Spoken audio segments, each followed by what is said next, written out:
vamos a continuar el tema, ¿sí? Hablando un poco de cómo es el desarrollo vegetativo, ¿sí? Algo que es imprescindible para el desarrollo vegetativo es la percepción de la luz, ¿sí?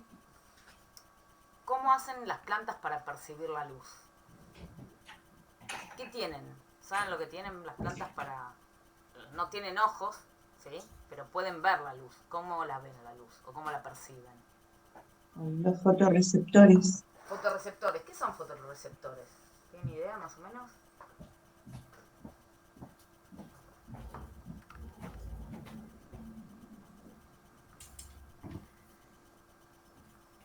En realidad son moléculas, ¿sí?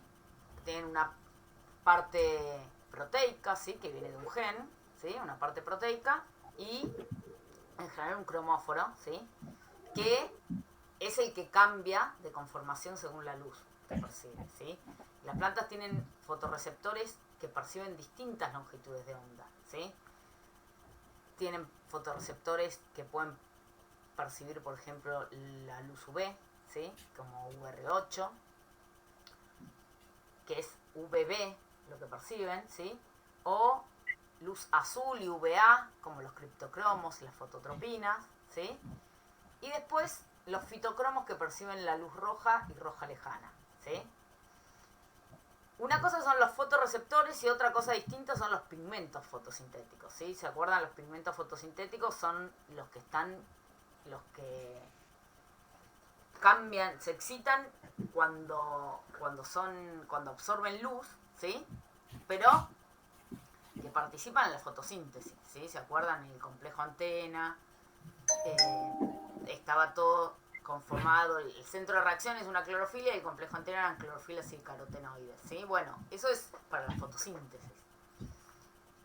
Los fotorreceptores, ¿sí? Participan de un montón de respuestas, pero no tienen participación directa con la fotosíntesis, ¿sí? Son cosas como bastante distintas dentro de la planta, ¿sí? Vamos a ver hoy algunas de las respuestas en donde participan los fotorreceptores que tienen que ver con el crecimiento, el desarrollo vegetativo, ¿sí? Vamos a ver que el reproductivo también son importantes los fotorreceptores. Entonces, las plantas tienen moléculas, ¿sí? Que pueden percibir y cambiar de conformación con ciertas longitudes de onda, ¿sí? Cuando una plantulita crece en oscuridad, ¿sí? Germina la semilla y crece en oscuridad, esa planta crece con una forma etiolada. Ustedes probablemente vieron más de una vez, ¿no? Germinar plántulas en oscuridad. O las ponen en el sustrato y no sale, y cuando abren para ver qué es lo que está pasando, ven la plantulita creciendo dentro de la tierra. ¿Les pasó alguna vez? O ponerla en el germinador y olvidársela en oscuridad y que germine en oscuridad. Sí. ¿Sí? Sí, sí, de hecho en las servilletas termina creciendo la semilla si la descuidas. Ya se termina desarrollando la plantula. ¿En dónde? No escuché. A mí me ha pasado que he germinado en algún contenedor, Sí. no directamente en tierra, y la semilla igual, si te la olvidas, sigue creciendo hasta algún punto. Perfecto. Bueno, ¿y cómo crece esa semilla?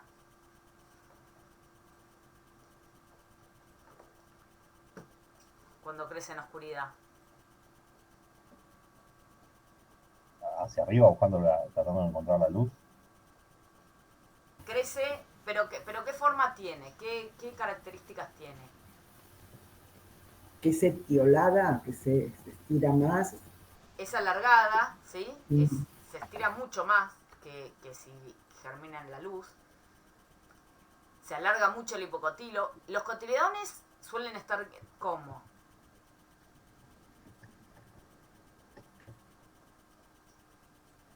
Cerrados como juntos. Cerrados y amarillitos, ¿no? Y amarillos. Todavía sí, no está desarrollado el aparato fotosintético, ¿sí? No es que la plántula germine y ya puede hacer fotosíntesis. Le lleva un par de días hacer fotosíntesis si ve la luz, si no, no, ¿sí? Entonces, este tipo de crecimiento, ¿sí? Que se llama escotomorfogénesis, ¿sí? Que es son los cambios o la morfología que tiene la plántula en oscuridad, escotos de oscuridad, ¿sí? Ocurre cuando la semilla germina y crece en oscuridad, ¿sí? Entonces, vamos a tener el hipocotilo largo, ¿sí? Este gancho apical, ¿sí? Que hace que los cotiledones estén para abajo, ¿sí? Los cotiledones plegados, amarillentos, las raíces poco desarrolladas, ¿sí? Este gancho apical sirve, ¿para qué piensan que sirve este ganchito apical? Acá, por ejemplo.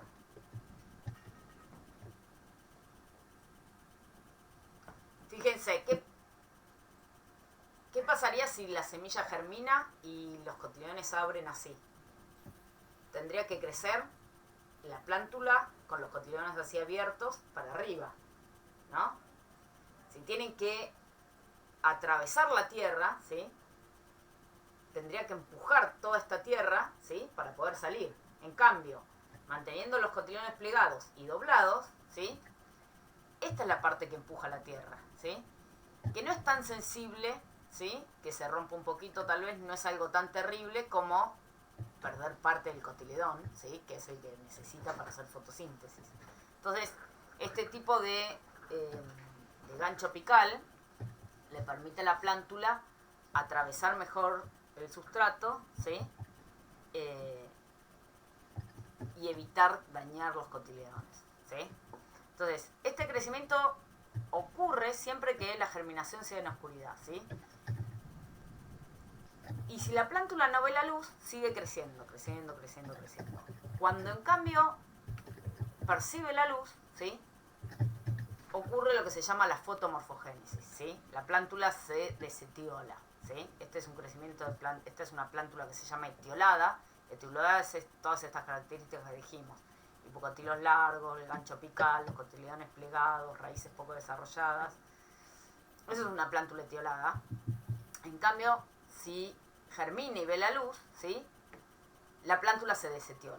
¿Qué ocurre cuando se desetiola? Deja de crecer el hipocotilo, ¿sí? Se abren y se expanden los cotiledones, ¿sí? Se empieza a desarrollar el aparato fotosintético, entonces se empieza a enverdecer, ¿sí? Las raíces empiezan a crecer también, ¿sí? Todos estos cambios ocurren cuando la plántula percibe la luz, ¿sí? Una vez que sale de la oscuridad, si la plántula directamente germina en luz, ¿sí? Esta plantulita sería así peticita. ¿Estamos? Bueno. Para que pueda ocurrir esto, ¿qué hace falta que haya en la planta? ¿Nutrientes? ¿Cómo? ¿Nutrientes? Digo, Nutrientes, tiene que haber en la semilla, tiene que tener nutrientes y los azúcares necesarios para crecer, pero para que ocurra la desetiolación, ¿qué es lo importante? La luz, Luz. Pero la luz, aparece la luz, pero ¿qué tiene que tener la planta? agua, líquido, carta urgente, o sea, Pero para responder a la luz, ¿qué es lo primero Tiene que hacer? tener algo con lo que responder a la luz, o sea, algún asimilado que reaccione a la luz.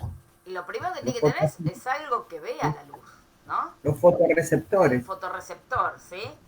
¿Cuáles son los fotorreceptores principales que actúan en esta respuesta? Son dos.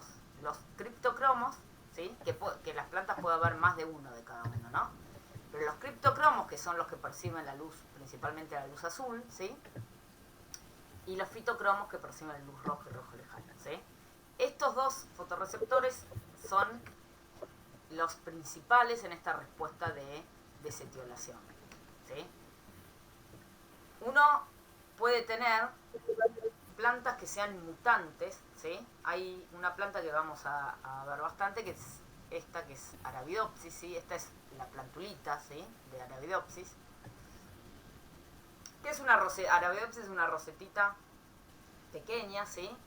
Que después tiene una inflorescencia y tiene un ciclo de vida bastante corto, ¿sí? En 3 meses uno obtiene semillas. Hay, creo, un micrófono prendido por ahí.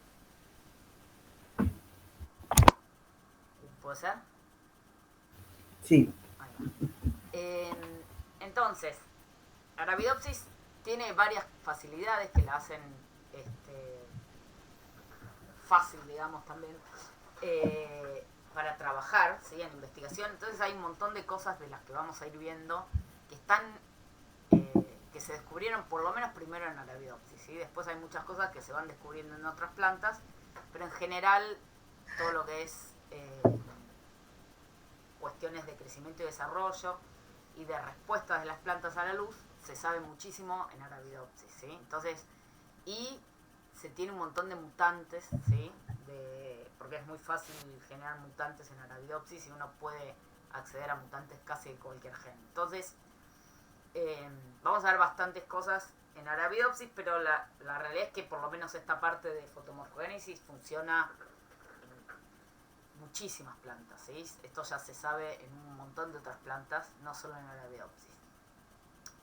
Pero acá lo que tenemos es, por ejemplo, cómo es una plantulita, una semillita de Arabidopsis que germina en oscuridad, ¿sí? Y se la hace crecer en oscuridad. Esto no se pone en sustrato para poder sacar una foto limpia, pero se ponen unas cajitas que tienen como una gelatina y se las deja crecer 4 días en oscuridad, ¿sí? Si nunca ven la luz estas plántulas, fíjense que son plántulas que tienen esa morfología etiolada, ¿sí? Tienen el hipocotilo largo, fíjense los cotiledones cerraditos, amarillos, ¿sí? La raíz muy cortita.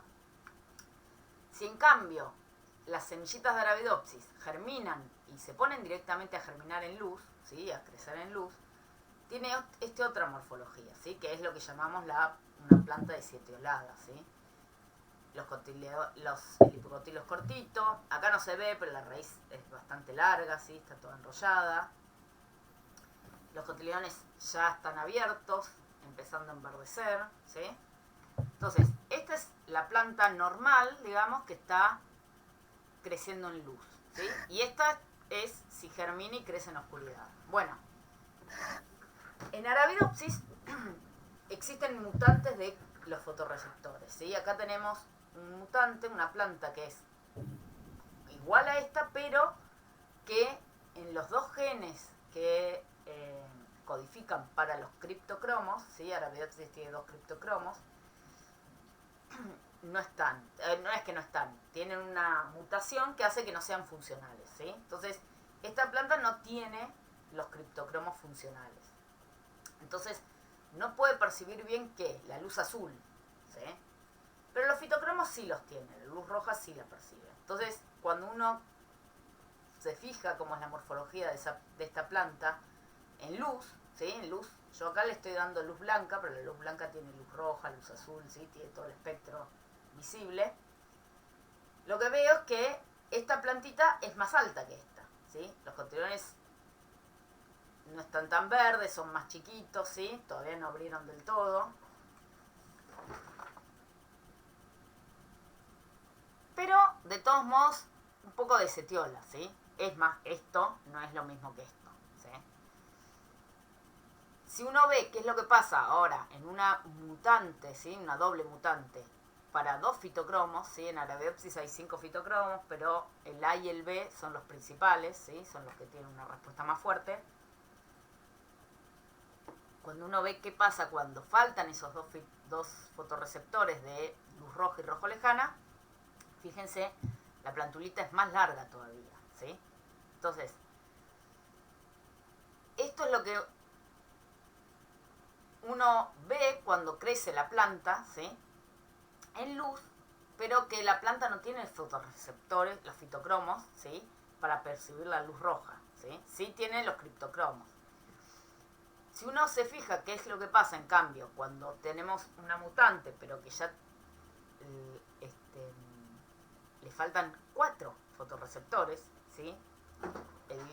Los 2 fitocromos y los 2 criptocromos, fíjense que el fenotipo que tiene esta plántula, ¿sí? Es muy similar a este de oscuridad.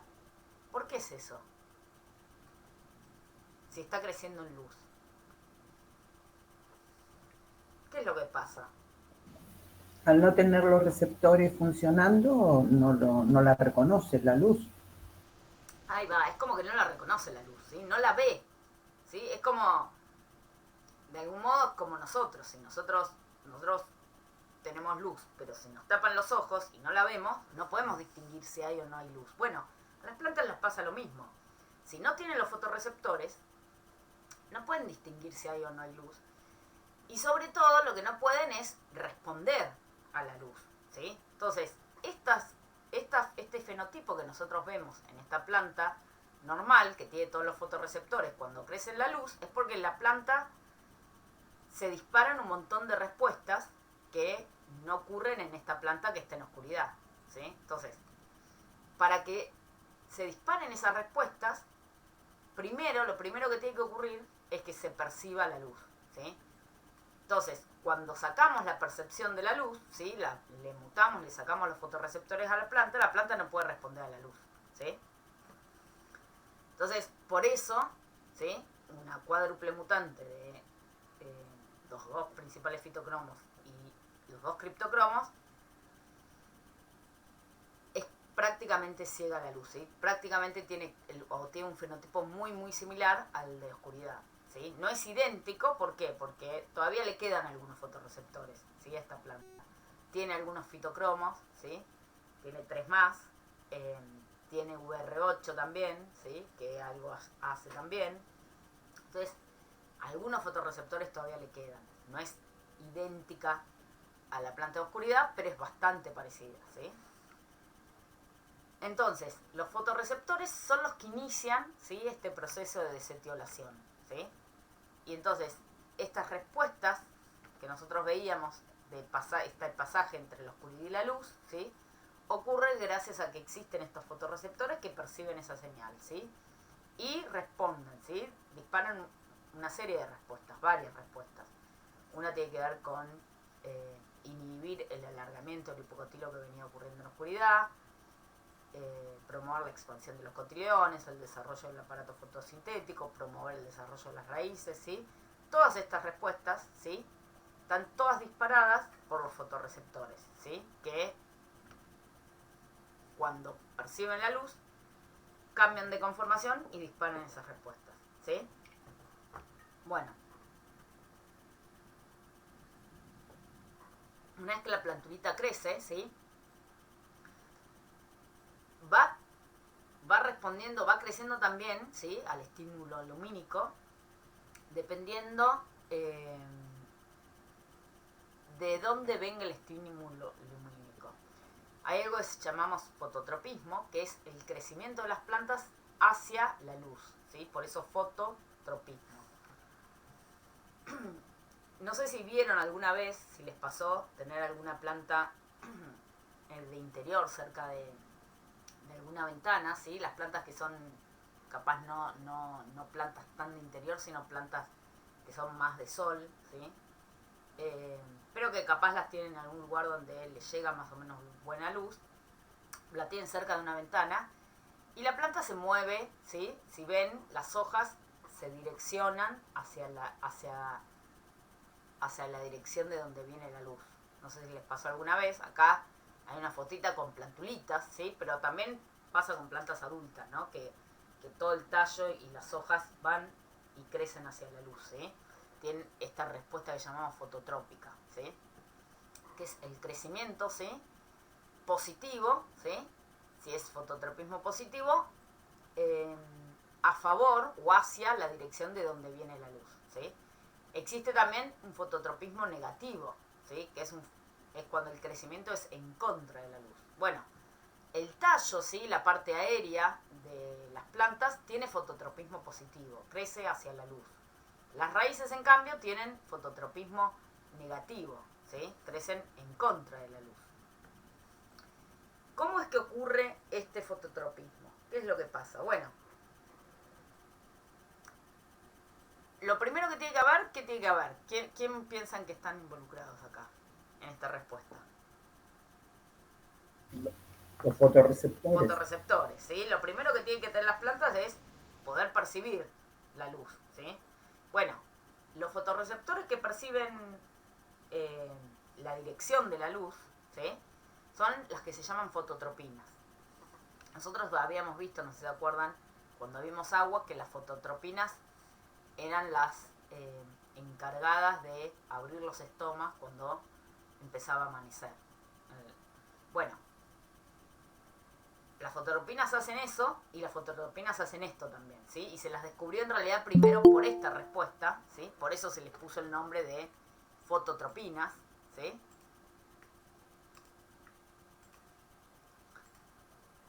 Porque están involucradas en la respuesta fototrópica, ¿sí? Las fototropinas también perciben luz azul y y un poco de luz UV, ¿sí? ¿Y qué es lo que ocurre? Lo que ocurre es que cuando uno tiene, por ejemplo, acá tenemos una fotito de una plántula, ¿sí? Que no tiene un estímulo unilateral, ¿sí? Tiene la luz de acá arriba, ¿sí? Entonces, la plántula cuando crece, ¿sí? Con la luz que viene desde arriba, algo que se ve es que si uno piensa en el tallito, ¿sí? La luz que le llega al tallo desde distintas caras es más o menos la misma siempre, ¿sí? Y eso hace que haya una activación más o menos parecida de fototropinas por todas las caras, y eso aumenta, ¿sí? Distribuye las auxinas, ¿sí? Las fototropinas lo que hacen es promover a las auxinas.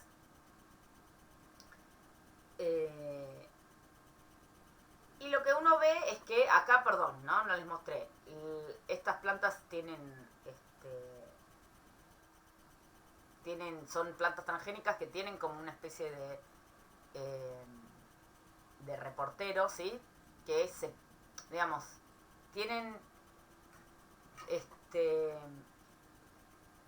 un gen que responde a auxinas, ¿sí? Que está fusionado a una proteína que es de color, que es una enzima, ¿sí? Que produce un producto azul, ¿sí? La cuestión es que lo único que nos importa a nosotros de esto es que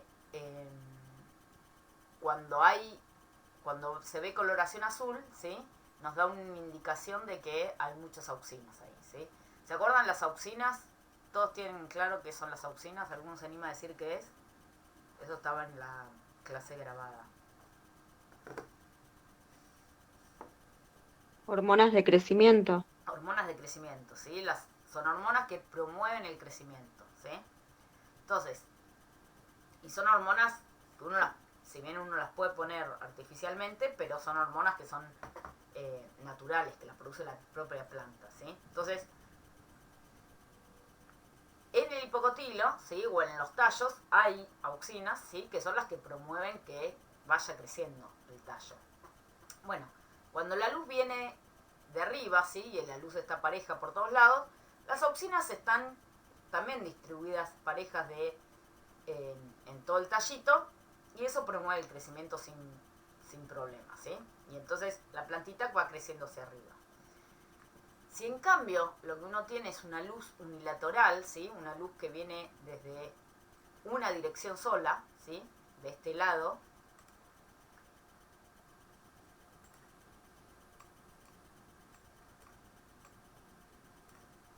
si uno tiene que acá la luz venía así, bueno, y acá la luz viene así de costado. Bueno, ¿qué es lo que pasa? Lo que ocurre acá, ¿sí? Es que en esta plantulita el tallito va a tener una cara iluminada, ¿sí? Y otra cara que va a estar más sombreada. Bueno, lo que ocurre es que ese cambio de gradiente de luz, ¿sí?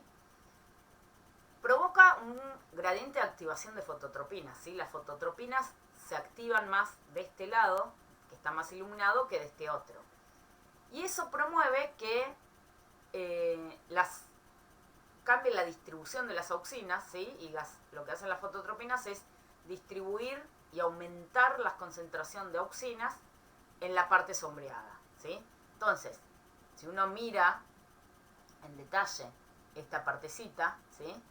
Lo que uno ve este es el tallito o el hipocotilo, lo que uno ve es que las auxinas se van a este lado, que es el lado contrario a la luz, ¿sí? Entonces, el lado de donde viene la luz no tiene tantas auxinas como este lado. ¿Qué es lo que ocurre? Al tener muchas auxinas acá, las auxinas me dijeron recién promueven el crecimiento. Bueno, lo que ocurre acá es que las células que están de este lado empiezan a crecer, ¿sí? Y ese crecimiento se da porque están las auxinas promoviendo ese crecimiento. Y estas células no crecen, o crecen mucho menos, ¿sí? Más lento. Entonces, si uno tiene que de este lado va creciendo y de este lado está cortito, lo que ocurre es que al ir creciendo de este lado y mantenerse corto, la plántula o el tallo se va doblando, ¿sí? Y eso es lo que pasa, y así es como el tallo se dobla hacia donde está la luz, ¿sí? Y esa es la respuesta fototrópica, ¿sí? ¿Se entendió? Entonces, si la dirección de la luz, ¿sí? No es unilateral, ¿sí? Si la luz viene de arriba y ambos lados del tallo están iluminados más o menos por igual, la distribución de auxinas es pareja y homogénea en todo el tallo y crece para arriba sin problema. Ahora, cuando hay un gradiente de luz, ¿sí? Hay una cara que está más iluminada que la otra, eso produce un gradiente de activación de las fototropinas que genera un gradiente de auxinas, ¿sí? Aumentando la concentración de auxinas en la parte que tiene menos luz, y eso provoca que crezca de ese lado y que entonces se doble el tallito, ¿sí? Entonces esa respuesta fototrópica se da gracias a ese gradiente de auxinas, ¿sí? ¿Qué pasa en cambio con el gravitropismo? ¿Qué es el gravitropismo? ¿Alguno se anima a decir qué es? Tiene que ver con la gravedad, Sí, ¿no? Me imagino. sí. Pero ¿Y no cómo sé crece exactamente. el tallo, por ejemplo? No sé, por lo que uno se ve ahí, va tratando de buscar la vertical. ¿En Sale contra? vertical ¿Cómo crecería el tallo? ¿En contra o a favor de la gravedad? en La contra. dirección claro, la dirección de la gravedad va hacia el centro de la Tierra, digamos, ¿no? La parte aérea crece en contra de la gravedad. ¿Y las raíces?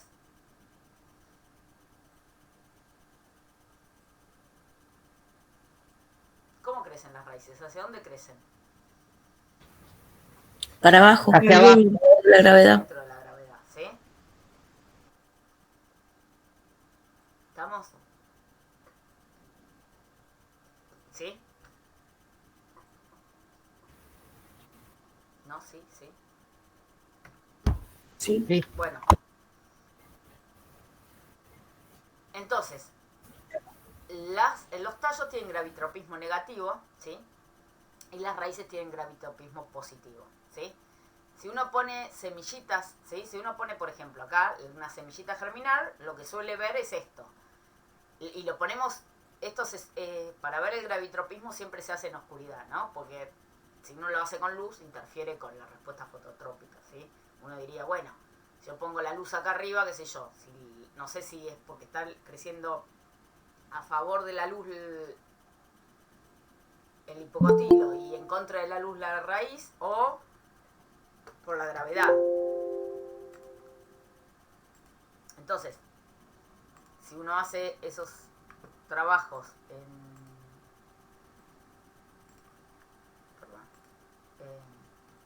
uno agarra las semillitas en oscuridad, las pone en oscuridad. Si uno la pone a germinar, lo que ve en oscuridad es esto, que la raíz va hacia abajo y el tallito va hacia arriba, ¿sí? ¿Y eso por qué es? Bueno, porque tienen gravitropismo, ¿sí? El tallo gravitropismo negativo y la raíz positivo, ¿sí?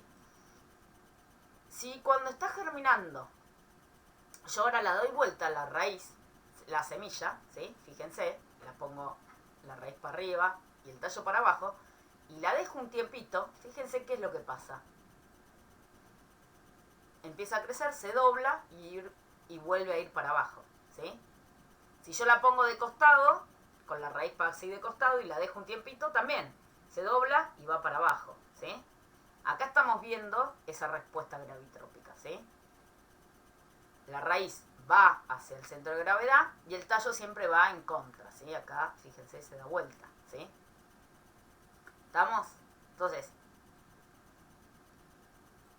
cuando uno acá se ve y acá se ve, la parte del tallo se ve mejor. Si uno tiene una plantita que está creciendo así y inclina la maceta, ¿sí? Y la deja unos días en oscuridad, la planta, ¿sí? La parte aérea va a crecer hacia arriba, ¿sí? Va hacia donde está, en contra de la gravedad, ¿sí? Entonces, esta respuesta, ¿sí? Es una respuesta que es en respuesta no a la luz, sino al gravitropismo, ¿sí? Entonces, las plantas tienen un crecimiento fototrópico y gravitrópico, ¿sí? Si hay luz hacia una dirección y gravedad hacia otra, la luz le gana a la gravedad, de algún modo, ¿sí? Discúlpame, el Sí. gravitropismo negativo, decís porque es la raíz que va, la planta que va hacia La arriba, parte aérea, el tallo y las hojas, ¿sí? la parte aérea, perfecto. Va en contra de la gravedad. Sí, por eso está en contra, ¿no? Sí, exacto. Por eso es negativo. Acá no lo vemos, pero las raíces que están adentro de la maceta probablemente estén doblando para abajo, ¿sí? Porque las raíces van a ir hacia la gravedad, ¿sí? Bueno.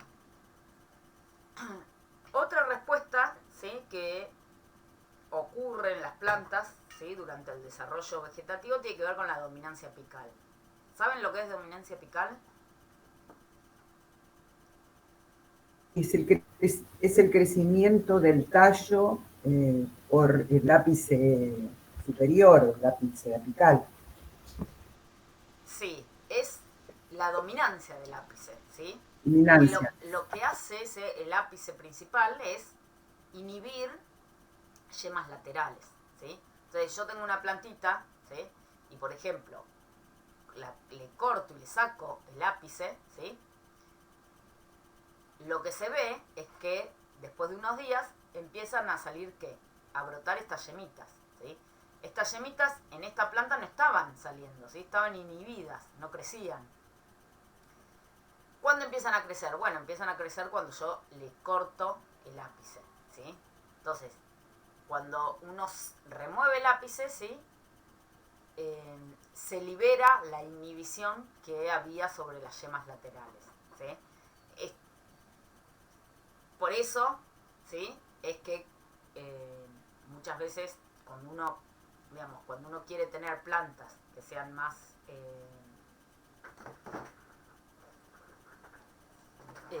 con más ramificaciones, ¿sí? Más armaditas, más robustas, lo que hace es podar, ¿sí? La poda, ¿qué es lo que genera la poda? La poda genera esto, genera ir sacando la dominancia apical, ¿sí? Y permitiendo que las yemitas laterales que no estaban creciendo crezcan, se desarrollen, ¿sí? ¿Quiénes participan de esa dominancia apical? Las auxinas, ¿sí?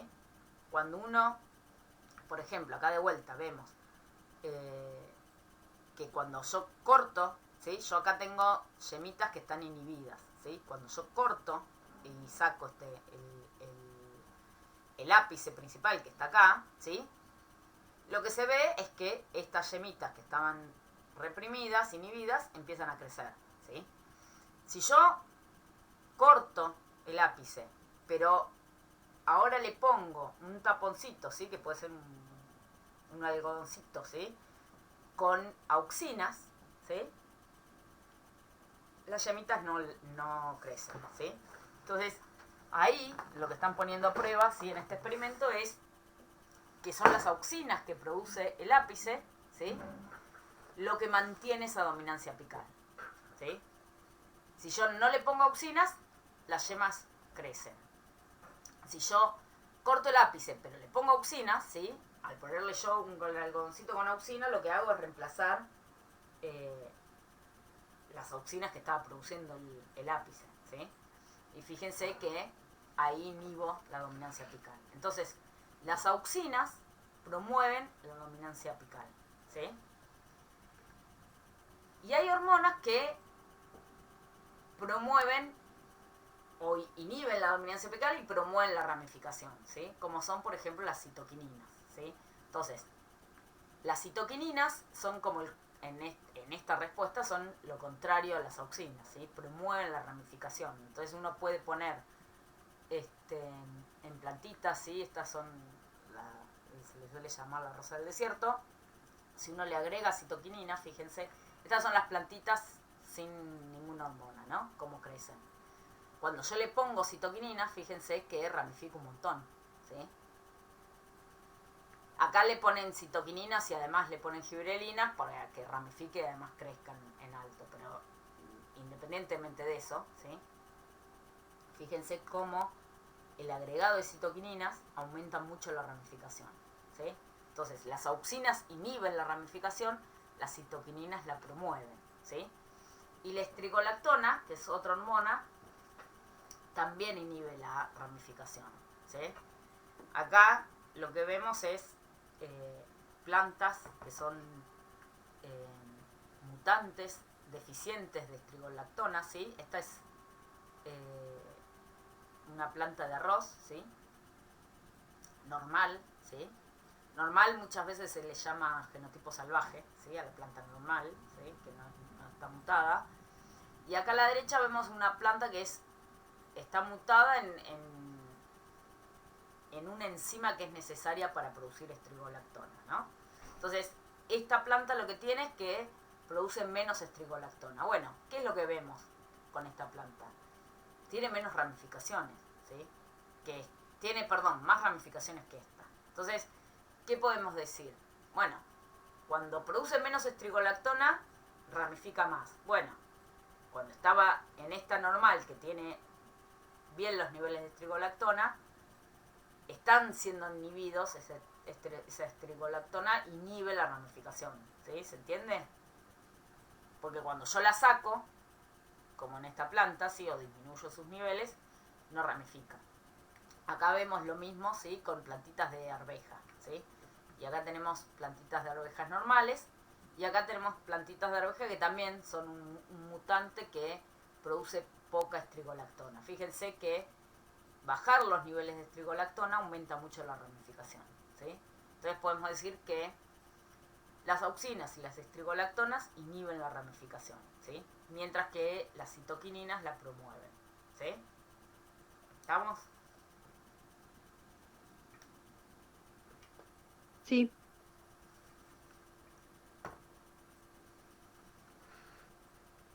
Vamos a ver un poquito de desarrollo vegetal, ¿sí? Las auxinas, ¿sí? Vamos a ir viendo, la clase pasada vimos que las auxinas son promotoras del crecimiento, ¿sí? Lo vimos medio en una generalidad, o hablando de cómo promovía el crecimiento en el tallito, ¿sí? Acá lo que estamos viendo es la participación de las auxinas, por ejemplo, en distintos procesos, ¿sí? En distintos momentos o estadios o situaciones en donde crecen las plantas, ¿sí? Entonces, por ejemplo, acá vemos plantas, estas son las plantitas estas que le digo de Arabidopsis, ¿sí? Que crecen en agar, ¿sí? Normal, ¿sí? Control, ¿sí? En agar agua, sin nada. Y acá lo que hacen es crecerlas con NPA, que es un inhibidor del transporte de auxinas, ¿sí? Entonces, este compuesto no permite que las auxinas se transporten normalmente. Bueno, cuando uno saca, ¿sí? El transporte de auxinas, fíjense que lo que ocurre es que la raíz principal, ¿sí? Crece lo mismo que el control, ¿sí? Entonces no parece estar afectando al crecimiento de la raíz principal. Pero, ¿qué es lo que vemos de distinto? Bueno, estas raíces secundarias que tienen las plantitas control, ¿sí? La que crece sin nada, no ocurre, ¿sí? Cuando uno inhibe el transporte de auxinas. Entonces, las auxinas, ¿sí? Son importantes para la formación de ¿qué? De estas raíces secundarias, ¿sí? ¿Dónde más vemos que son importantes? En las raíces adventicias. ¿Se acuerdan cuando vimos inundación que decíamos que eran... ¿Se acuerdan lo que eran las raíces adventicias?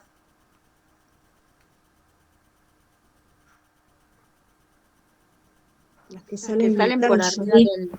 Salen del tallo, ¿sí? Son raíces que salen del tallo, ¿sí? Muchas veces las plantas es plantas que son tolerantes a la inundación, tienen como respuestas muchas veces es sacar raíces adventicias, ¿sí? Raíces que salgan de la parte del tallito, ¿sí? Y entonces son raíces que van a poder captar oxígeno, ¿sí? Sin quedar inundadas, ¿sí? Cuando el suelo está inundado. Entonces, eso suele ser una respuesta muchas veces a la inundación, por ejemplo. Bueno, cuando uno hace esquejes, ¿sí? Si yo quiero hacer esqueje de esta plantita, ¿qué es lo que hago? Bueno, corto un pedacito de tallo, ¿sí? En este caso con un par de hojitas nomás. ¿Y qué necesito? Necesito que este tallito saque raíces, ¿sí? Que saque raíces para poder plantarlo, ¿sí? Ponerlo en sustrato y que crezca después, empiece a crecer una planta, ¿sí? Si yo la pongo este tallito con Kiva, por ejemplo, que es una hormona sintética, ¿sí? ¿Qué es lo que veo? Que se promueve que las raíces adventicias, fíjense todas las raícitas, esto lo que se hizo acá es ponerlo con distintas concentraciones, en partes por millón está, distintas concentraciones de la auxina, y fíjense que promueve el crecimiento de raíces adventicias, ¿sí? Después tiene que salir raíces verdaderas, pero en un comienzo, cuando uno hace un esqueje, lo primero que necesitamos es que porque no tenemos parte radicular, ¿sí? Uno corta, cuando hace un esqueje, uno corta la parte aérea, ¿sí? Y el tejido que tenemos es un tallo. Entonces lo que necesitamos es que las raíces salgan de ese tallo. Entonces van a ser siempre adventicias en un comienzo. Bueno, las auxinas, ¿sí? Promueven y ayudan bastante al enraizamiento. ¿Por qué? Porque promueven el crecimiento de esas raíces adventicias, ¿sí? Entonces, las auxinas participan tanto en raíces secundarias como en raíces adventicias, ¿sí? Cuando uno hace cultivo in vitro, no sé si alguna vez vieron o alguno trabajó con cultivo in vitro. ¿Saben lo que es el cultivo in vitro? Sí, Sí, sé lo lo que es, pero vimos, nunca trabajamos con eso. lo vimos en el INTA, ¿Lo vieron en el INTA? sí, en el laboratorio. Bueno, ¿qué vieron? ¿Se acuerdan qué plantita era? No recuerdo qué plantita era, pero eran en tubos con Sí. agar y ponían una porción milimétrica que se Ponían reproducía. un pedacito uno puede partir de un pedacito de hoja, de tallito, de Sí, pecíolo, de distintos tejidos, ¿sí?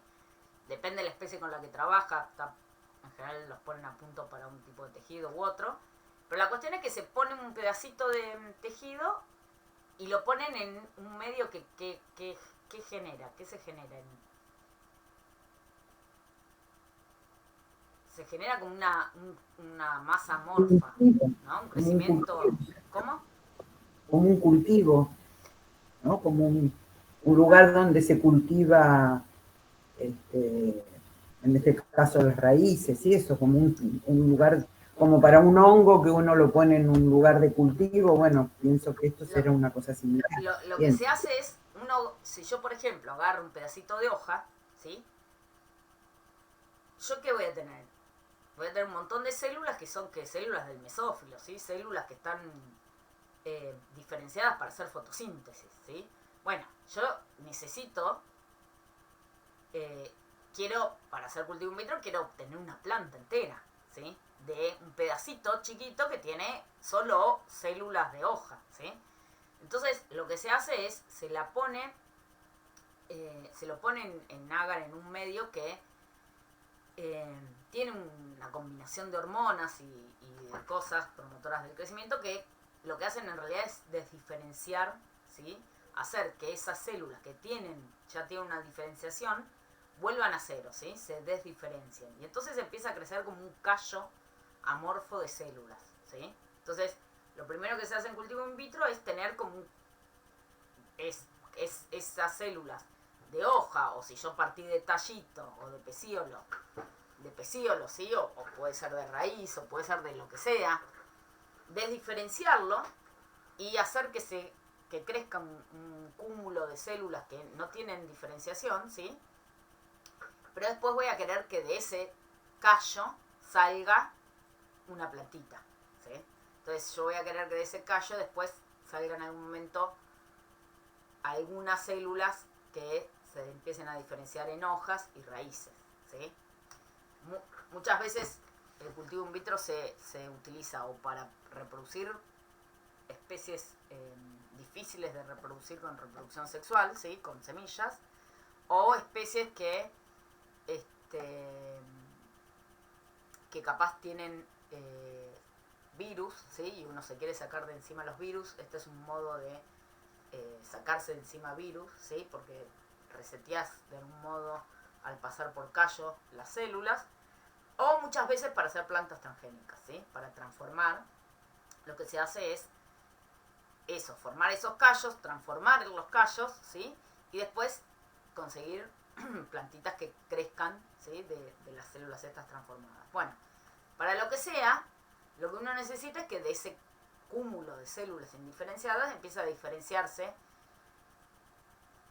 en hojas y en raíces, ¿sí? Bueno, para eso se juega con estas hormonas, ¿sí? Con las citoquininas y con las auxinas.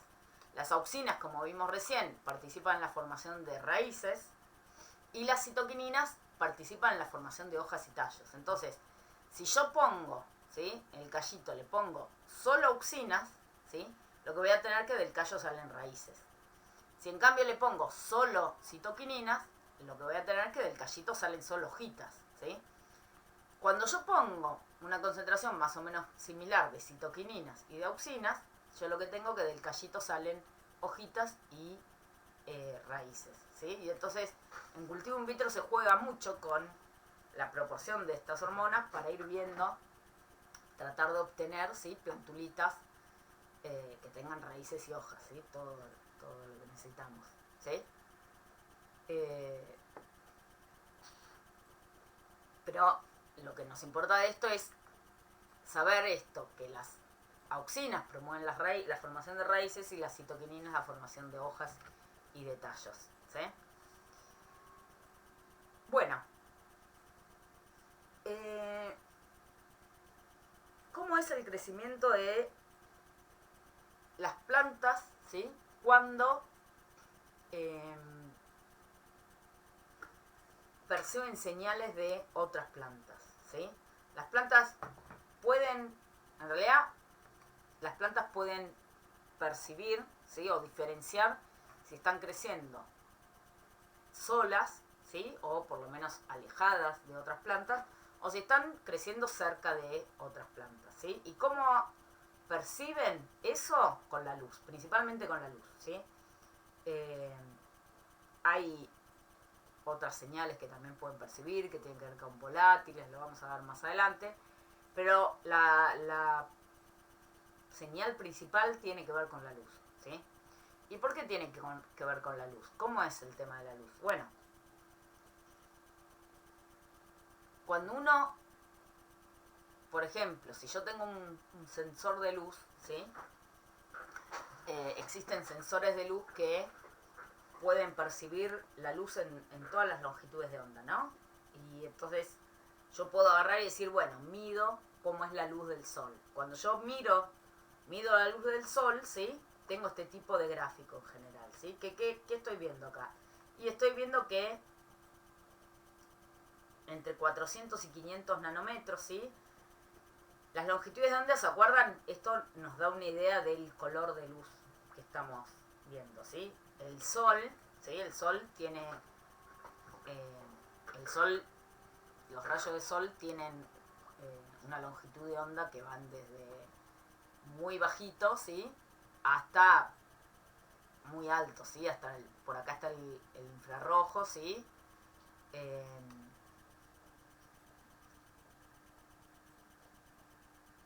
Que debe llegar hasta los, no sé si 1500, 2000 nanómetros, ¿sí? La cuestión es que el visible, lo que nosotros vemos, es entre 400 y 700, ¿se acuerdan? ¿Sí? que tiene que ver con esto de la luz azul, la luz verde por acá y la luz roja por acá, ¿sí? Bueno, cuando uno mira, ¿sí? O mide con un sensor de luz cuánta luz llega, ¿sí? Lo que vemos del sol es que de luz azul llega más o menos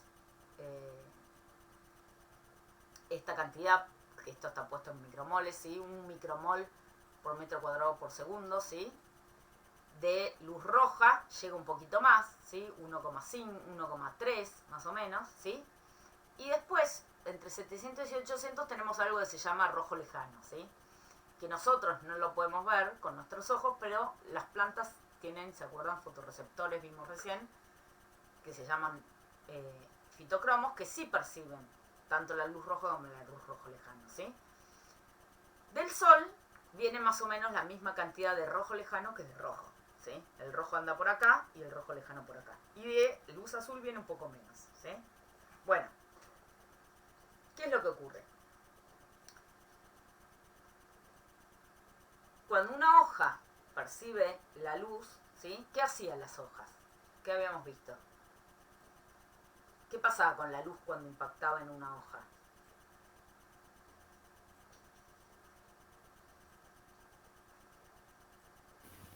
Que absorbe la luz, Absorbe la luz. ¿Por qué? ¿Qué hacen con esa luz las plantas? la fotosíntesis. Fotosíntesis, ¿sí?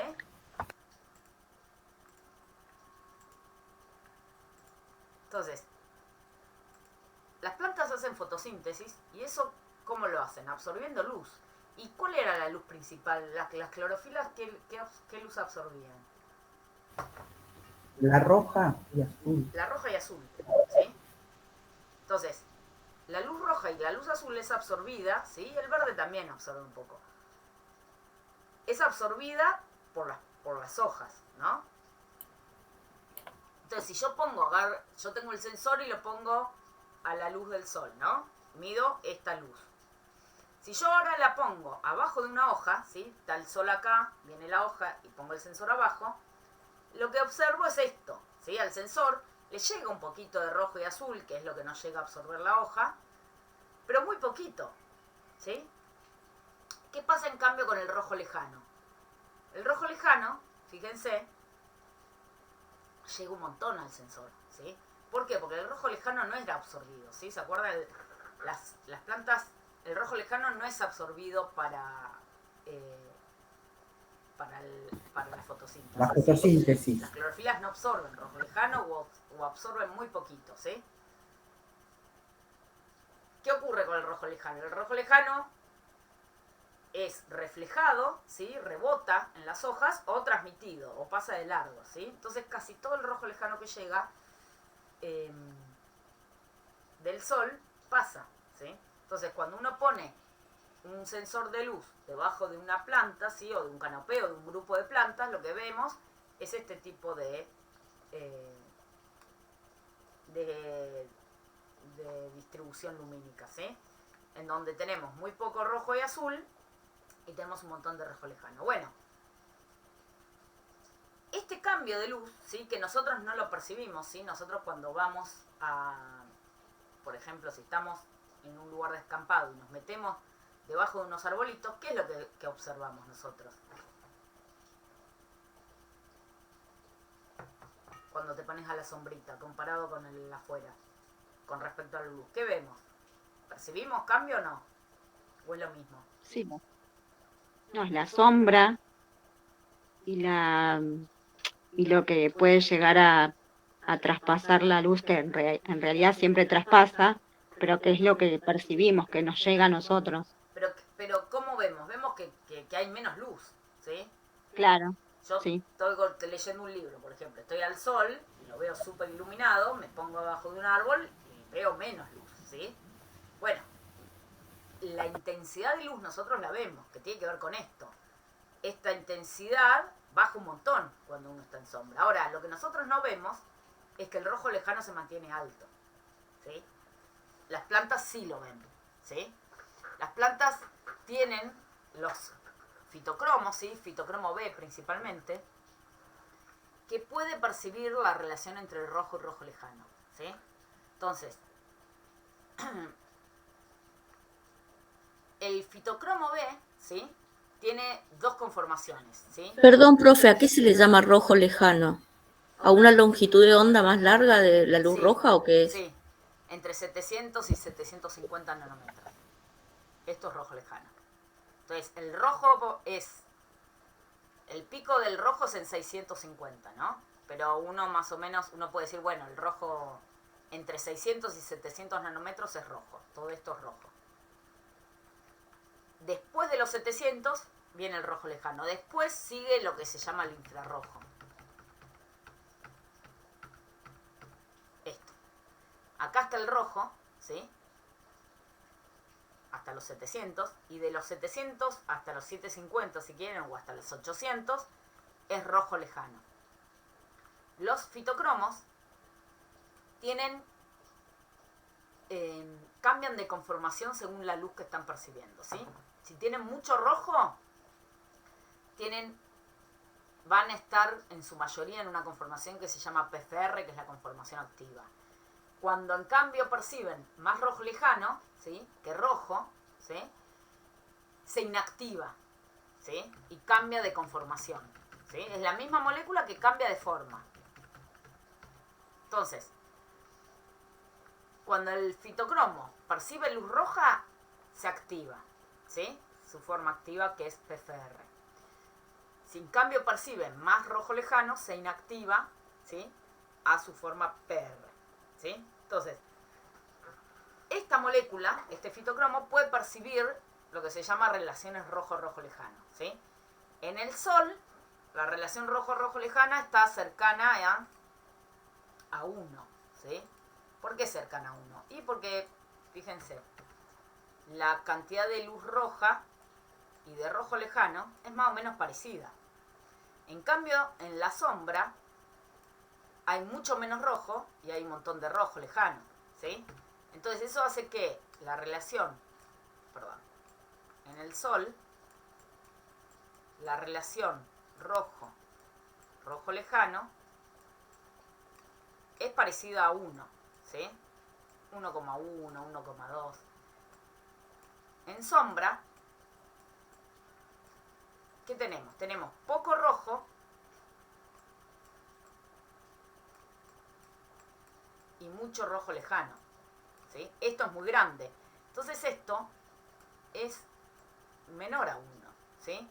Puede ser 0,1, 0,5, ¿sí? Pero es mucho menor a 1, ¿sí? ¿Qué es lo que ocurre? Cuando la relación es parecida a 1, el fitocromo está activo, PFR, ¿sí? Cuando la relación es menor a 1, está como PR, inactivo, ¿sí? Entonces, en sombra está inactivo y en luz está activo, ¿sí? Lo que hace el fitocromo en realidad cuando está activo es inhibir lo que se llaman las respuestas de escape al sombreado. ¿Cuáles son las respuestas de escape al sombreado? Bueno, por ejemplo, estas respuestas que vemos. Acá, por ejemplo, tenemos un tomatito que lo que se hace es, se cultiva con altas relaciones rojo-rojo lejano o bajas relaciones, ¿sí? Para hacer esto lo que se puede hacer es, uno la puede tener, se suele hacer, si tiene las plantas en una cámara de cultivo, ¿sí? Con luz blanca, ¿sí? Luz LED, puede ser, luces.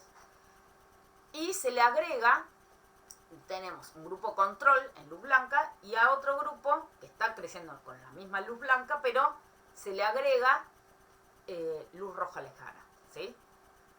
Cuando uno agrega luz roja lejana, lo que hace es que baje esa relación, ¿sí? Que haya más proporción de rojo lejano que de rojo. Bueno, cuando uno crece, por ejemplo, plantitas, acá este ejemplo son plantas de tomate, ¿sí?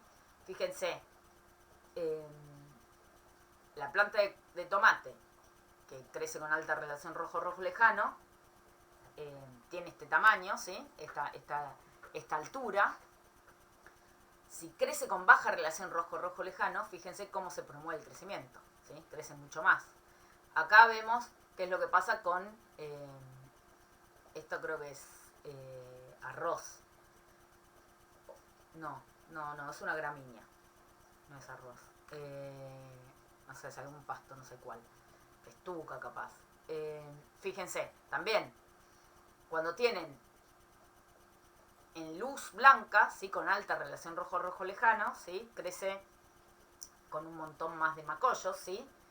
Y en cambio, cuando tiene baja relación rojo-rojo lejana, miren cómo se promueve la dominancia apical, ¿sí? Ramifica mucho menos que en esta situación. ¿Qué pasa con los pecíolos? También los pecíolos se elongan, se estiran mucho más, crecen mucho más y se alargan con bajas relaciones rojo-rojo lejano. En algunas especies, sí, acá por ejemplo en el ejemplo de petunia, se promueve también la floración, ¿sí? No en todas, pero en muchas especies la baja relación rojo-rojo lejano promueve la floración, ¿sí? ¿Qué es la baja relación rojo-rojo lejano? Es la calidad de luz, es la luz que perciben las plantas cuando están cerca de otras plantas vecinas, ¿sí? El conjunto de estas respuestas se llaman respuesta de escape al sombreado. ¿Por qué tienen esta respuesta las plantas? ¿Qué sentido tiene esta respuesta?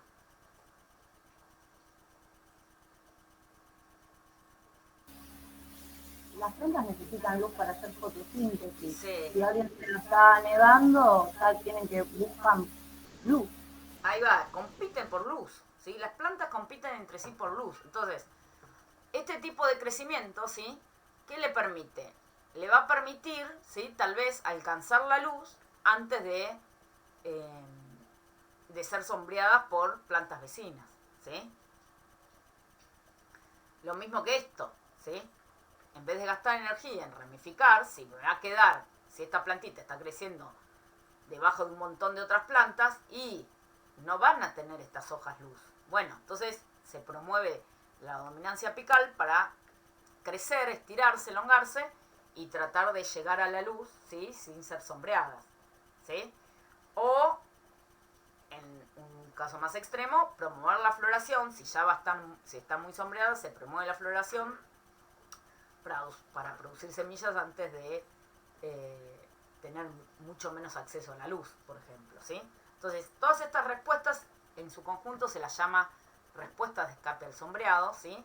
Que son respuestas de competencia a plantas vecinas, ¿sí?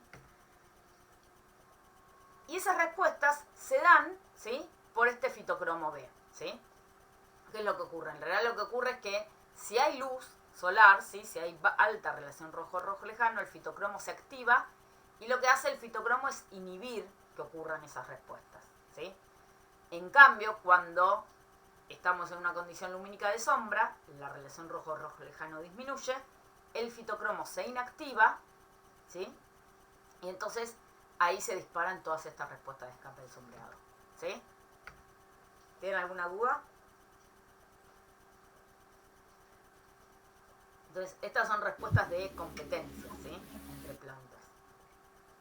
Competencia principalmente por la luz, ¿sí?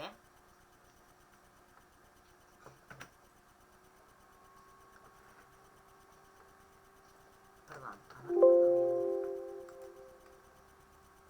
germinación. Ah, germinación vimos la clase pasada. Está bien. ¿No? Sí.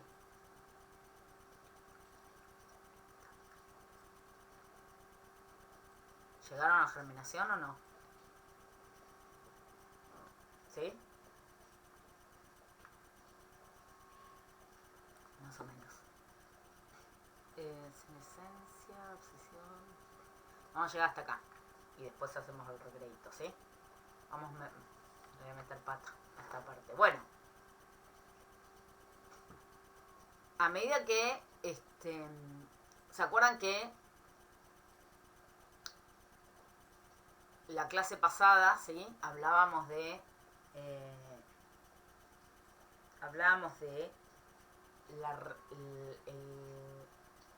la pasada, no, la anterior, ¿no? La última de carbono, ¿sí? Hablábamos de cómo se mueven los fotoasimilados, ¿sí? Que se producen en las hojas, desde las hojas fuentes a las hojas destino, o a cualquier órgano de destino en realidad, ¿sí? Que podría ser las semillas, los granos, bueno. Después de eso habíamos hablado de qué pasaba con las plantas, ¿sí? Con las hojas, cuando llegan a la fase final del desarrollo, ¿sí? Que se disparaba lo que llamábamos la senescencia, ¿sí? Que durante toda la materia estuvimos viendo que la senescencia se puede promover. Por ejemplo, cuando una planta está en sequía, se acelera la senescencia, ¿sí? O altas temperaturas también pueden acelerar la senescencia, ¿sí? Pero la senescencia no es solo algo que se dispara mediante un estrés, sino que es algo natural que ocurre en el ciclo de vida de los distintos órganos. En las hojas, ¿sí?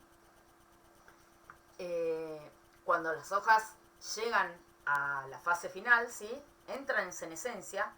¿Y qué es lo que ocurre en esa senescencia? Esa senescencia no es algo que ocurra al azar, sino que es algo que está altamente programado, ¿sí?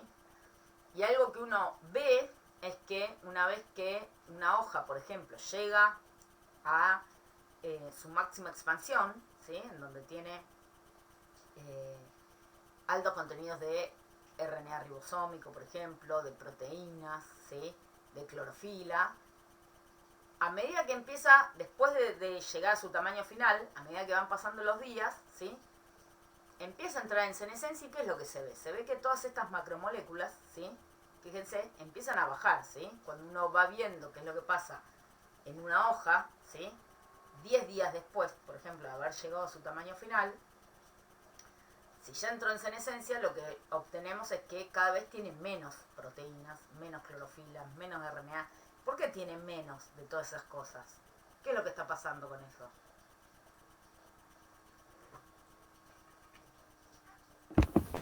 La está exportando hacia las hojas más Ahí jóvenes. va, la está removilizando y exportando a hojas más jóvenes, o capaz, si ya está en floración, a las flores, o si ya está formándose la semilla hacia la semilla, o hacia el fruto, ¿sí? O tal vez hacia la raíz, o a donde sea, ¿sí? Depende del estadio, el ciclo de vida en el que estemos, pero lo que ocurre es que todas las macromoléculas, ¿sí? Las micro también, pero muchas de estas moléculas grandes, que la hoja tiene muchísimas, empiezan a irse de la hoja, ¿sí? Entonces, las proteínas se rompen y se van, las clorofilas también, ¿sí? Y lo que uno va viendo, ¿sí? Es, por ejemplo, esto se ve bastante claro ahora en esta época, en otoño, ¿sí? Que las hojas, por ejemplo, que son caducas, ¿sí? Que son los árboles caducos en realidad, que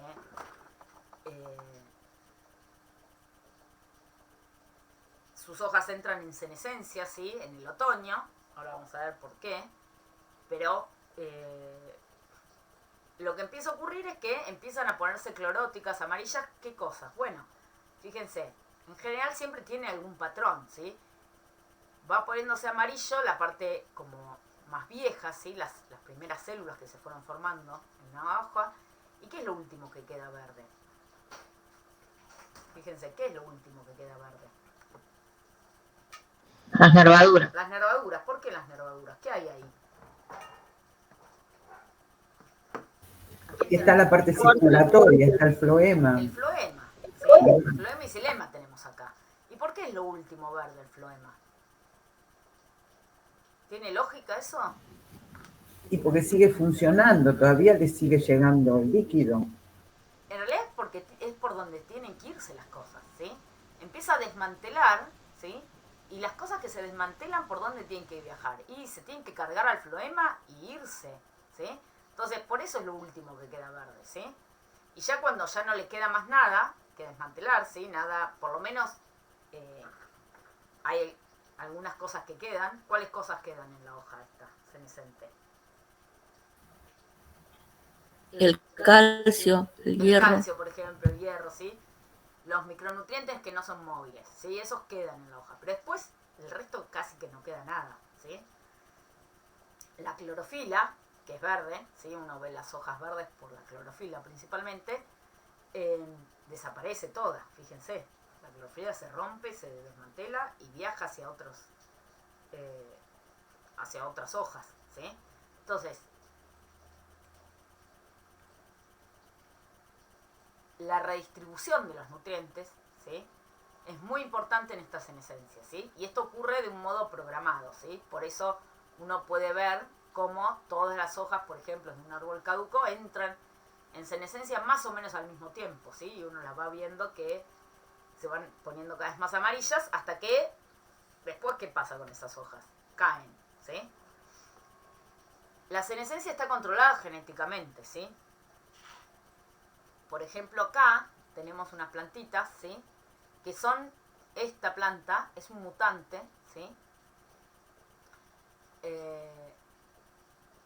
Que no senece, ¿sí? Es un mutante de un gen, ¿sí? Que inhibe la senescencia, o sea, que un gen que es importante para la senescencia y que no produce ese gen importante. Entonces, ¿qué es lo que ocurre? La planta normal, esta es la normal, ¿sí? Fíjense, acá están, estas son una plantita de arveja, acá están las chauchitas, ¿sí? Entra en floración, produce las chauchas y ahí ya entra en senescencia, ¿sí? Esto se va a morir, esta planta, y uno cosecha las chauchitas. Bueno, esta otra no senece, ¿sí? No llega a entrar en senescencia. Tiene la misma edad que esta otra, pero no pone a... No es que no se va a morir esta planta, no, sí se muere, pero se va a morir verde, ¿sí? No ocurre esa muerte celular programada que hoy se ocurre naturalmente, normalmente, cuando puede ocurrir el proceso de senescencia, ¿sí? Esto nos da un indicio de que es un programa que está controlado genéticamente, ¿sí? Entonces, la senescencia, como decíamos hoy, puede ser inducida por señales endógenas que tienen que ver con la edad de la hoja, ¿sí? O, por ejemplo, cuando florece, ¿sí? Muchas plantas, cuando florecen, la floración promueve la senescencia de las hojas, ¿sí? Y después tenemos un montón de factores, y entonces estos son factores que uno diría endógenos, ¿sí? De la propia planta, ¿sí? Señales endógenas que tienen que ver con la edad o con la presencia de estructuras reproductivas, como son las flores, que producen la senescencia. O la presencia de la formación de la semilla o del fruto también produce la senescencia, ¿sí? La senescencia de los pétalos, por ejemplo. Bueno, hay señales del ambiente que también la pueden inducir, ¿sí? Habíamos visto, cuando vimos agua, habíamos visto que la sequía promovía la senescencia, la deficiencia de nitrógeno también vimos que promueve la senescencia. El sombreado, lo que vimos hoy de sombreado, bueno, las respuestas, cuando las plantas están muy sombreadas, o hojas basales que empiezan a quedar sombreadas, también se promueve la senescencia. Las altas temperaturas promueven la senescencia. A veces el ataque de patógenos también promueve la senescencia, ¿sí? Es un sistema de defensa de la planta, ¿sí? Promover la senescencia, capaz, si a una hoja le ataca un patógeno, muchas veces se promueve la senescencia para producir la muerte celular de las células y que el patógeno entonces no pueda reproducirse, ¿sí? Y atacar al resto de la planta, ¿sí? Y la última es los fotoperíodos cortos, ¿sí? Que es lo que vemos ahora en esta época en otoño, ¿sí? Las hojas caducas, ¿sí? O las plantas entran, ¿sí? Las plantas entran en senescencia, ¿sí? Los árboles que son caducos entran en senescencia en otoño, ¿sí? Porque perciben los fotoperíodos cortos, ¿sí? Ahora vamos a hablar un poquito de eso. Hay hormonas que participan de esta regulación de la senescencia, ¿sí? Las citoquininas regulan negativamente la senescencia, ¿sí? Acá lo que hicieron es, pusieron con unos disquitos de algodón, ¿sí? Pusieron, puede ser también un disquito de esponja, ¿sí? Se le puso citoquininas, ¿sí? Y lo que vieron es que esta hoja que entraba en senescencia, ¿sí? En la parte en donde se le ponía citoquininas, se retrasaba esa senescencia, fíjense, ¿sí? Entonces, las citoquininas regulan negativamente la senescencia. El etileno, por ejemplo, que es una hormona gaseosa, la promueve, ¿sí? Entonces, cuando uno aumenta los niveles, acá lo que tenemos son plantas de maíz que producen distinta concentración de etileno, pero la cuestión es que las que tienen, esta es la concentración de etileno, ¿no? Las que tienen alto contenido de etileno, fíjense, se mecen mucho más rápido que estas que tienen poco contenido de etileno, ¿sí? Entonces, las citoquininas inhiben la senescencia, ¿sí? Y el etileno, en cambio, lo promueve, ¿sí? Una vez que la hoja ya seneció, ¿qué es lo que tiene que ocurrir con esa hoja? Tiene que caer, ¿sí? Bueno, eso también está bastante programado, ¿sí? ¿Por qué? Por ejemplo, imagínense que si eso no estuviera regulado, un árbol caduco, ¿sí? En otoño, pierde un montón de hojas, ¿sí? Y cuando pierde las hojas, ¿qué ocurre? ¿Cuál es el problema? Bueno, se genera una herida, ¿sí? En el lugar en donde pierde la hoja. Y eso es bastante peligroso, ¿sí? Sobre todo para una planta que va a perder todas las hojas de golpe, va a generar un montón de heridas y después tiene que pasar todo el invierno, ¿sí?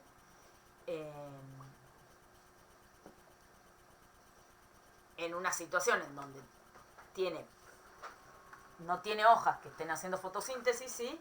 Y puede estar atacado por un montón de patógenos en esa herida. Bueno, la abscisión foliar, ¿sí? Es un proceso que también va ocurriendo y se dispara una vez que se nece la hoja y que previene, ¿sí? Que esa hoja caiga al azar, digamos, y genere una herida. Entonces, ¿qué es lo que ocurre? En la zona, ¿sí? Acá esta es la hoja que está ceneciendo, ¿sí? En esta parte, que es la base del pecíolo, ¿sí? Donde está la hoja, que ahora la vemos dada vuelta así, ¿sí? Acá está la hoja y acá está el eje de la planta, ¿sí? Ahora, ¿qué es lo que ocurre?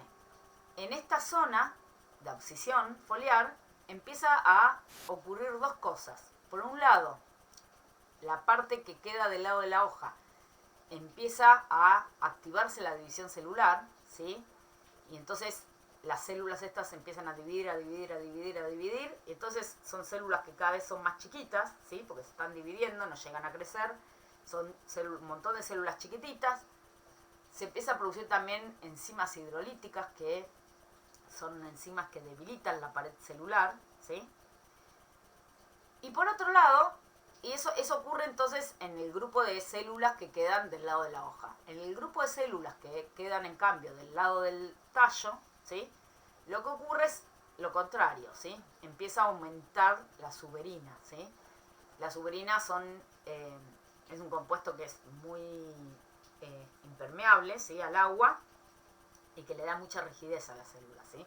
Entonces, las células empiezan a llenarse de suberina, ¿sí?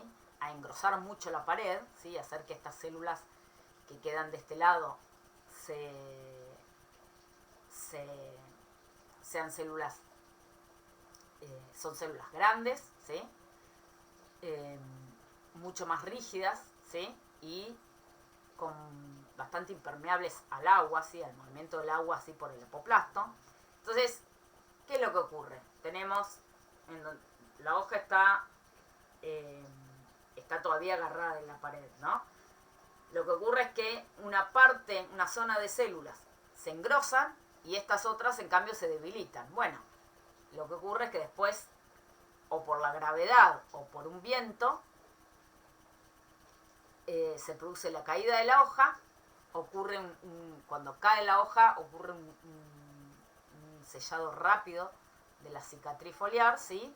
Para evitar la entrada de microorganismos y entonces ya ahí ocurrió la abscisión foliar sin riesgo a que entren patógenos, ¿sí?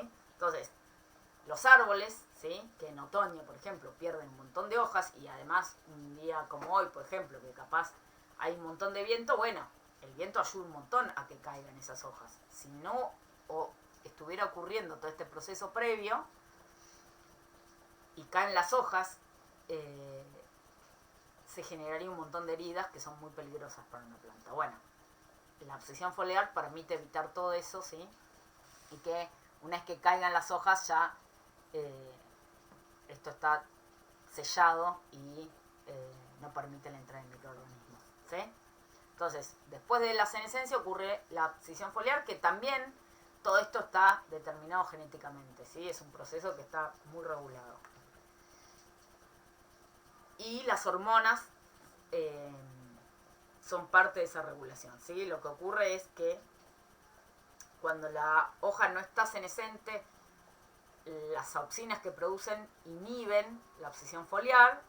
Cuando entra en senescencia disminuyen los niveles de auxina y entonces eso permite que aumente el etileno y el etileno es el que produce esa abscisión foliar, ¿sí? Que estimula las enzimas hidrolíticas de esta parte, ¿sí? Que estimula también la suberización del otro lado. Y entonces podemos decir que el etileno, ¿sí?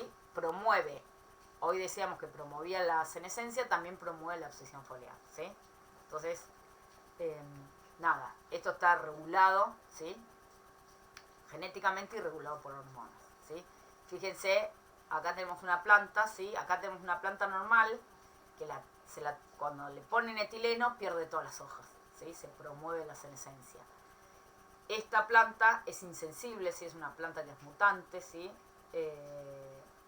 Insensible al etileno, ¿sí? No percibe el etileno, entonces cuando se le pone etileno no le pasa nada, ¿sí? Permanece con las hojas, ¿sí? Entonces podemos decir que la abscisión foliar está regulada positivamente con el etileno, ¿sí? ¿Alguna duda?